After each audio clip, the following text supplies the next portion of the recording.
Night Beat.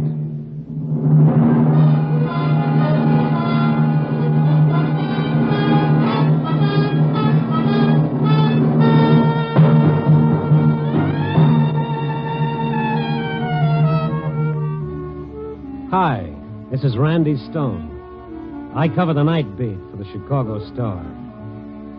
Stories start in many different ways. But tonight's story began when one man tried to destroy another with the strangest weapon of all, darkness.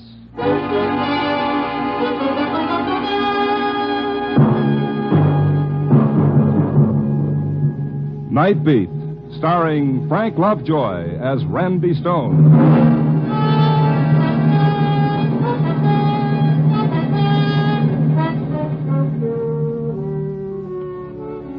When your job is to walk into the darkness and discover what makes a city tick, you pick up some mighty strange friends. The winos dreaming of a muscatel paradise in cold, dark doorways. The petty larceny boys with their fast deals. The painted little dames defying the world with their brassy laughter. The homeless, the hopeless. In the city, night is for the lost. And sometimes you feel a hunger to be with someone of the everyday world, some nice, well-adjusted soul who's got a reason for waking up tomorrow morning. I guess that's why I dropped in to see Bessie Chatfield tonight. Bessie's a little gray-haired librarian who has charge of a small storefront library on Huron Street. No one around this time of night but Bessie and a young fellow in a gray raincoat alone at a reading table. Mr. Stone. Well, we haven't seen you, in such a long time. Well, since Forever Amber, you haven't had the kind of high-type literature that interests me. And when you finally do drop in, look what time you get here. 10 o'clock. Right when I have to go over and start turning out the lights. I timed it that way so I could get you behind those bookcases, away from that fellow with the reading desk. Well, I'm afraid your timing is about 35 years off, Mr. Stone. These light switches. Why do they always put them up so high? Aren't you going to tell that fellow it's time to go home? This is the way we tell them. We flick off the lights and then flick them on again. First off, like this. No, don't do that. No! What? Turn the lights on quick. Let me handle him. What's the idea of doing that, mister? That's supposed to be smart or something. Oh, take it easy, fella. Take it easy. Or did he pay you to do it? Is that the deal? Huh? You tell George Brewster that the game doesn't amuse me anymore. You tell him if he keeps that up, I'll kill him. Oh, wait. I turned the lights out. It's closing time. What? Closing time? Oh. Yes, of course. What's wrong with you, buddy? You sick or something? Sick, yes, that's me, sick. Only mine's a childhood disease. Childhood. No, what in the world was that? I don't know. Ever seen him before? He's come in a couple of times this week. Spent all his time reading some reference books at the table. Seemed to be such a nice, polite young man. Considerate, kindly. Let's take a look at those books. Oh, my heavens, my heart is beating a mile a minute. And did you see his face? It frightened me. He was even more scared than we were. Of what? These are books he was reading? Yes. The Mind in Limbo, Abnormal Psychology, Modern Psychiatry. Why would he want books like this? Maybe he was looking for somebody in these books. Who? Himself, Bessie? Probably himself.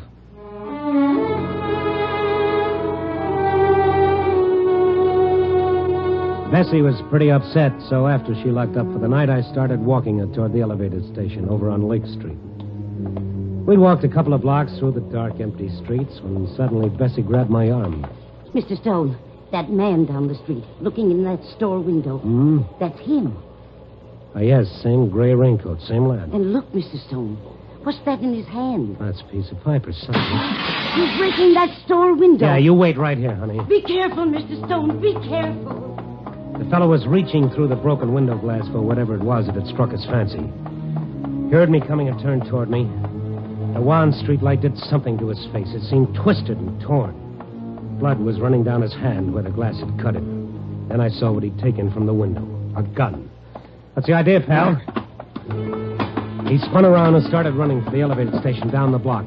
And in the best tradition of the Rover boys, I stayed right on his tail. He turned back to see how I was doing. He stumbled over a trash can near the curb. I caught up with him, grabbing his arm. Let go of me. Leave me alone. Let go of me. He slashed the gun across my face and began running again. I stopped long enough to take a quick inventory of my teeth. Up above, I heard the elevator train coming into the station. The young fellow had reached the station steps and was going up fast, trying to make that train. I reached for one of his legs. He turned and gave it to me right in the stomach. I folded up, and I just sat there. I listened to the train pull away with the fellow on it, and remembered what Bessie had said about him being such a nice, polite young man.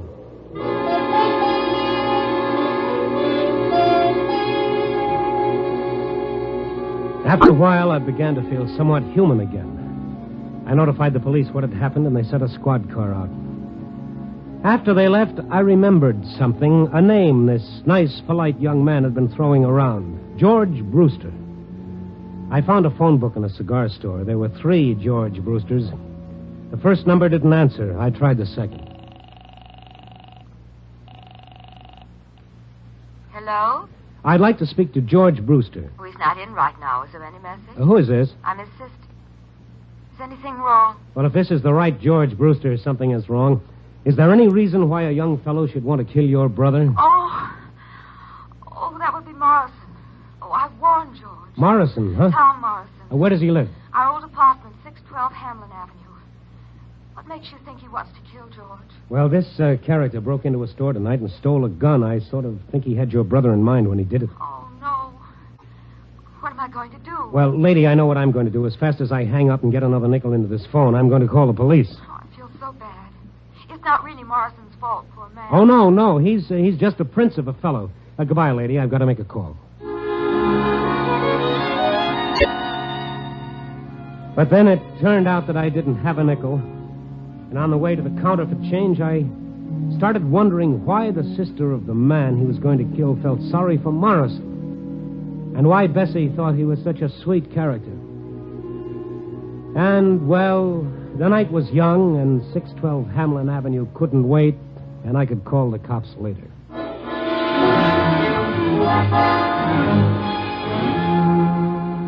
612 North Hamlin was a second-floor flat on the north side. I got there a few minutes after 11 that night. All the windows were lit up. I rang the bell and I waited. I felt a little bead of sweat zigzagging down my face like it didn't have any place to go. Yes? Oh, it's you. No, let's not close the door just yet. In fact, let's push it open all the way. What do you want? My 2 front teeth and a few ribs. Get out of here. Now, look, pal, don't tempt me.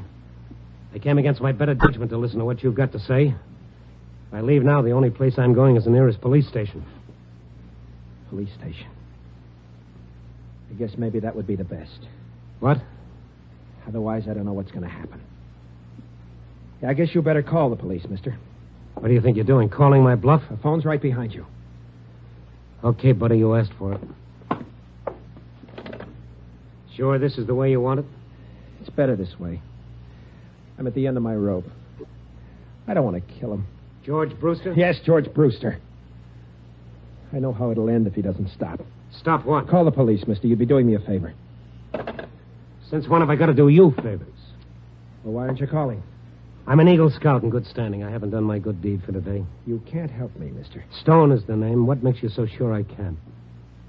Thanks for even wanting to. After that bad time I gave you. Bad time? That's the understatement of the year. Well, I was panic-stricken. Got me half crazy. Well, what have you got to lose if you tell me about it? No. Okay. Wait. I don't know. I'm like a drowning man grasping at straws. Look, maybe if you talk to Brewster, told him what he's doing to me, maybe he'd leave me alone. Well, you never can tell. But I'd have to know what I'm talking about. It's quite a story, mister. These lights. Look at them. Bright as the sun, aren't they? Lamps. Overhead chandeliers. Look at them. I'd hate to see your light bills. Like some men need drugs. That's how I need these lights. Come again? My sanity depends on it. My very sanity. On these lights? It's a sickness. You've even got a name for it. Noctophobia, it's called. Fear of darkness. Fear of darkness, that's for kids. No, I take that back. I'm sorry. Don't be. I quite agree. Kids. Or neurotic women. But in a man of my age, it's quite ridiculous. Only when the day starts drawing to a close, when the night starts crowding in. Have you been to a doctor? Sure, I've been to doctors. They tell me I shouldn't feel too badly. Plenty of people with my trouble. A hangover from childhood. An illness. Like heart trouble is an illness. I'll take the heart trouble. Maybe you haven't gone to the right kind of a doctor. Maybe psychiatry could help you. Nothing's going to help me. George Brewster's going to see to that. What about this, Brewster? He's trying to destroy me. With the strangest weapon of all. The strangest weapon of all? Yes. His weapon is the night.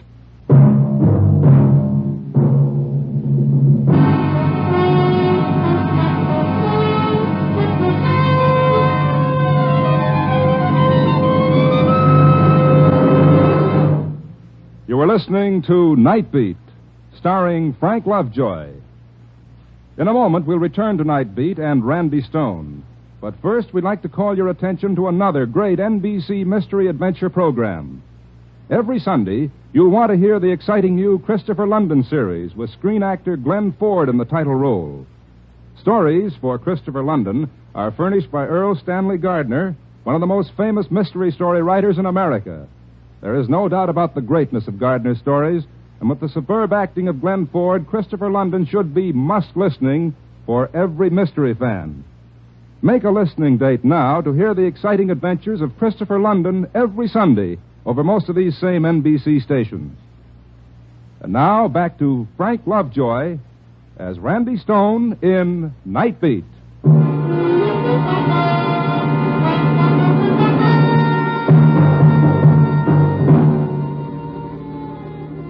It was a weird feeling standing in Morrison's brilliantly lighted parlor listening to him tell me about his terror of darkness. A sturdy, healthy-looking man trapped by a childhood nightmare. I felt guilt listening to him like I was eavesdropping into a dark corner of his mind that's nobody's business but his own. And yet he had to tell me because he needed help. Because George Brewster was using Morrison's fear to destroy him.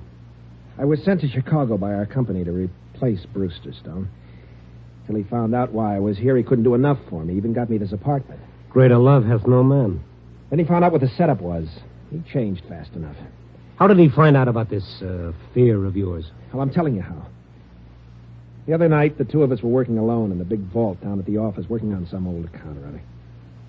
The overhead light, it blew out. Uh-huh.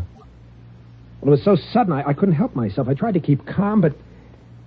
Well, it's like something tearing me to pieces inside. I couldn't breathe. I couldn't...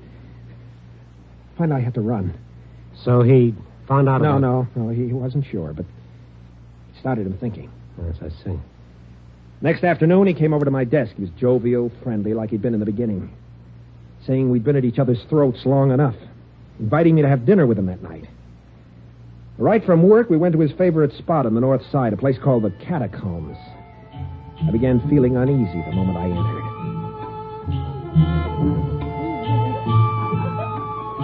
How do you like this place, Tom? That's okay. It's fine. It's been a favorite of mine for years.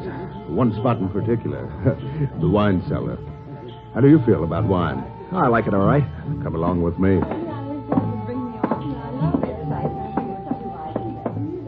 I'm a wine man from way back.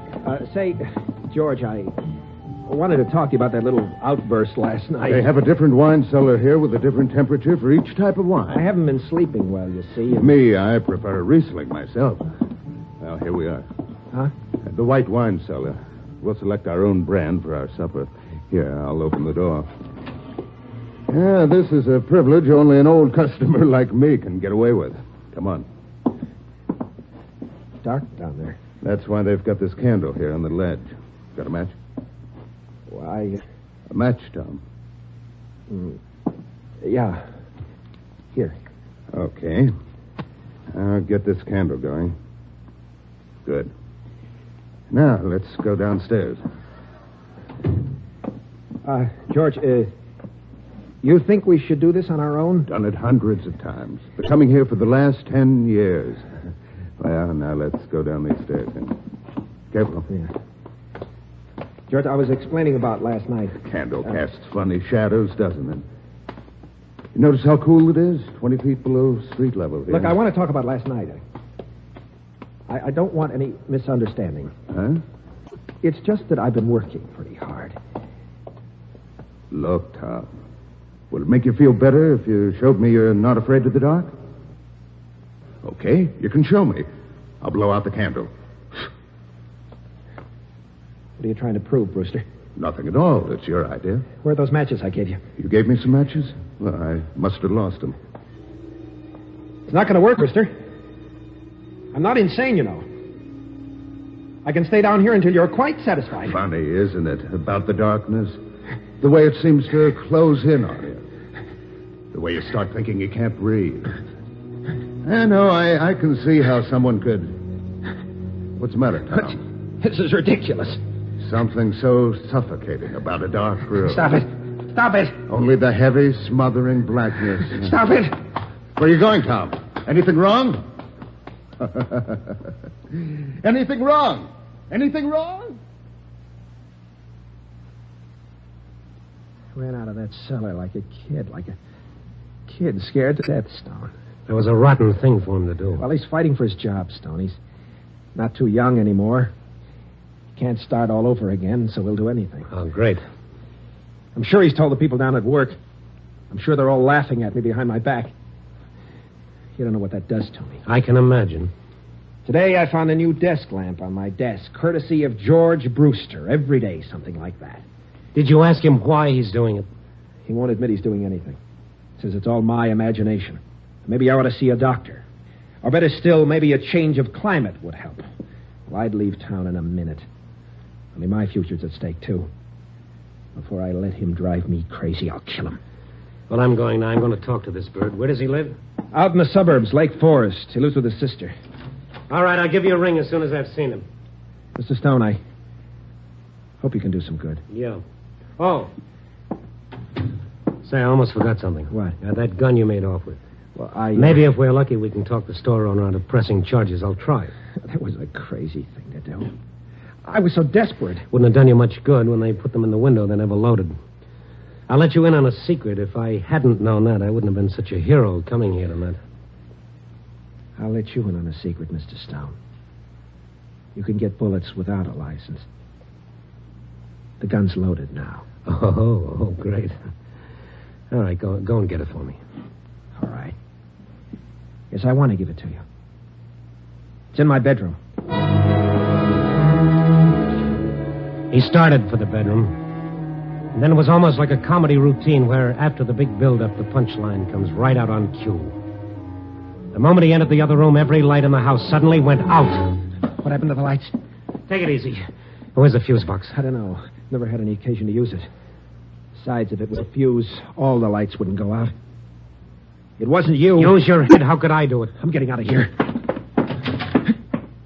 All lights out, too. Stone, Well, maybe something went wrong with the central wiring. But why should it happen exactly now? Wait. Huh? The downstairs apartment. Their lights are on. If it was the wiring... All right. Let's ask them where the fuse box is. Yes? Oh, Mr. Morrison. My lights went out. It might be a fuse. Where are the fuse boxes for these apartments? Out in the back. I'll get a flashlight and show you.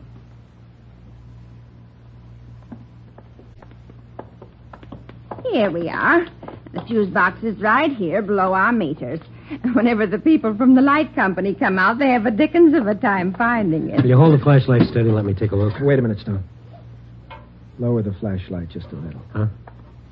It's not the fuse. Look at the master switch on my meter. Look at the one of Mrs. Graham's. Why, somebody pulled your switch down to off. Yes. Yes, someone surely did. Well, here, let me push it up. There. And look upstairs. All your lights are on again. That's probably some kids playing a joke. Now, how do you suppose the rascals ever found it? It's so well hidden. I've got a theory that all kids come equipped with a special radar for finding things like this. Mrs. Graham, Tell this gentleman who used to live in my apartment before I did. Why, Tell him. you know. He even got the apartment for you. Your friend, Mr. Brewster. But what is that? Tom, that doesn't prove he did it. For me, it does, Stone. For me, it does.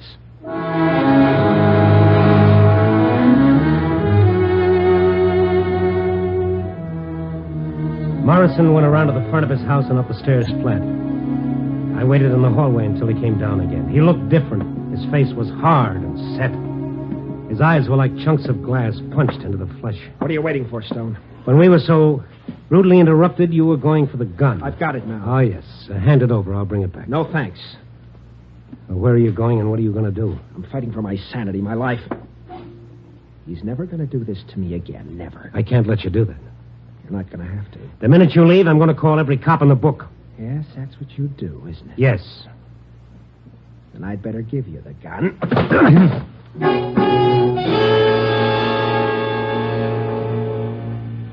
This could become habit forming. I dropped to my knees in the hallway, and then the hallways subdivided like something under a microscope, and there were 2 hallways, and then there were 4. And then everywhere I looked, there were hallways. Morrison tried to push me aside and get by me, only it was a whole circle of Morrisons. I grabbed at his legs to hold him back, and it was like grabbing at a centipede. Then all the Morrisons in all the hallways brought all their guns down on my one poor head. And that was it, brothers and sisters, that was it. Feeling better, Mr. Stone? Oh, if I felt any better, I'd call an embalmer. Oh, what a business. I heard a commotion, and I came out, and you were lying here. Oh, this my head, or is it a cantaloupe? Oh, how did it happen, and where's Mr. Morrison? Oh, Morrison, yes. How long ago did you hear this commotion? Oh, just a couple of minutes ago. You came out of it real fast. Yeah, I've got an iron constitution. Have you got a phone? Well, yes, but don't you think you Come better... on, lady. Grab my head, put it back on nice and neat, and let's get to that phone.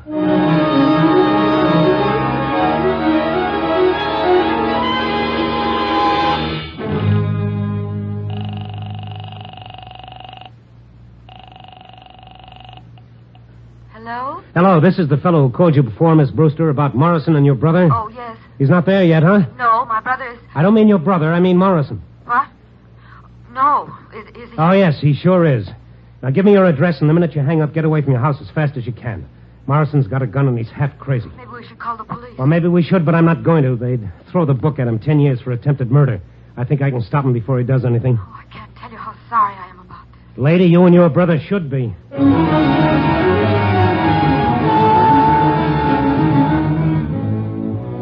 The cab got me out to their Lake Forest house in less than 20 minutes. The house was on a hill, and a flagstone path wound round and round for a city block until it reached the front porch. As I ran up the walk, my head started rattling like a handful of pennies in a tin cup. I felt weak and tired. All the time I tried not to think about what I'd find when I reached the house. And now I was at the end of the path, walking toward the front porch. A nerve deep in my throat started jangling like a burglar alarm. The house was in darkness, and Morrison was standing beneath a little porch light, his gun pointed right at me. You won't quit, will you, Stone? What have you done with him, Tom? He hasn't done anything with him yet, Mr. Stone. Huh? Who is... I'm sitting over here at the end of the porch. I'm George's sister. Oh. I didn't see you in the dark. Why didn't you get away like I told you? See, I won't hurt her. It's him. He'll be coming along soon. George would never have done what he did. I begged him not to. To take advantage of a man's weakness. Well, Mr. Brewster is coming home. What? His car is stopping at the bottom of the hill. Now he's starting the long climb. Morrison, listen to me. You just sit there, the both of you. And I must insist that you be very quiet. Please, listen to me. Please. Please. Keep coming up that path, Brewster. It's a long, long way. You must listen to me. Morrison, You don't know what you're waiting doing. near the porch light, the gun George in his hurt hand. you. He shouldn't have done that. Far below the small But what figure you're of doing George is Brewster so making a much long, worse. slow Don't you climb. realize that? You're going to kill George because he found out about your fear. But don't you see? George is afraid, too. Of bigger things. Of being 53 and seeing his whole life going down Brewster the had drain. stopped at the first landing to That's catch why his he breath. hurt you. Now he was Back climbing to up the wall. path again. He was fighting. Maybe for his 100 life, steps just as from you his were death. fighting for yours. I found myself counting the steps. Why are you afraid of Closer. the dark, Mr. Morris? Don't you see? If you weren't afraid, George couldn't hurt you anymore. Please, listen to me. Keep your voice down. If you try to warn him, you both die, too. Keep coming, Brewster. Yes, he kept coming.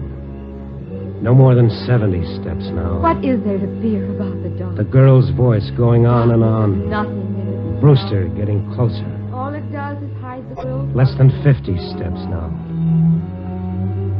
40 steps. 30 steps. If you believe in God, if you believe in your own soul, how can you fear the night? What is there in the darkness that can hurt you? There's such peace in the darkness. After the heat of day is gone, the rush, the tumult, the struggle, you can breathe easy again. You can let the tightness inside unwind. He's almost close enough. Listen to me. Please listen. It's not going to work, Miss Brewster. I'm going to try and rush. Wait. Miss Brewster. Stay where you are, Miss Brewster. No. You must see me in the light. I tell you, stay where... Tom. Look at her. I didn't realize. I'm not afraid. What right have you to fear? Julie, is that you on the porch? What right have you to fear, Mr. Morris? What right? Oh, what a long climb. Must be getting old. Well, what are you doing here, Morrison? And who's this? Oh, don't mind me. I just came along for the ride. What's this all about? I just came to say goodbye, Brewster. You're leaving? Yes. I'm going back and tell them you've done a good job here. It's not fair to replace you after so many years.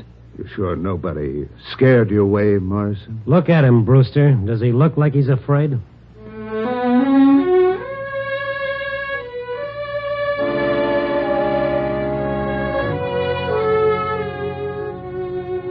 I don't know if Julie cured Morrison of his fear of darkness. Cure is a pretty strong word. But maybe she helped. I kind of think so. I do know this. It's going to be mighty hard for Tom to fear the darkness, knowing Julie is not afraid.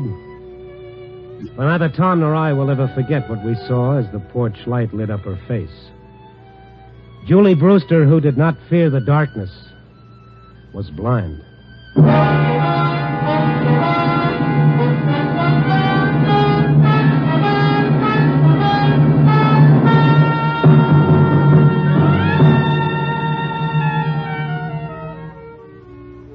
And now that part of the story they always print in heavy type, the moral.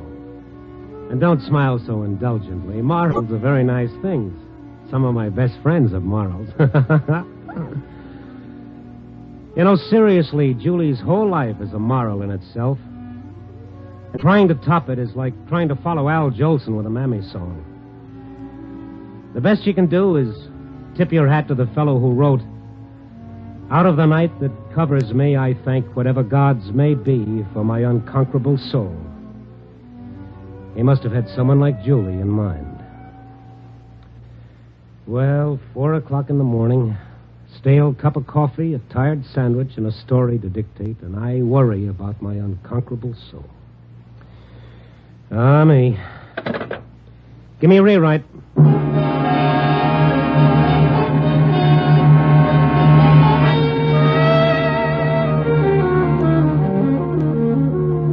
Night Beat, a new dramatic series, stars Frank Lovejoy as Randy Stone. Night Beat is written by Larry Marcus and directed by Warren Lewis. Music by Frank Worth. Listen next week at this same time and every week as Randy Stone searches through the city for the strange stories waiting for him in the darkness. The stories that come out of the shadows to find their way into Night Beat.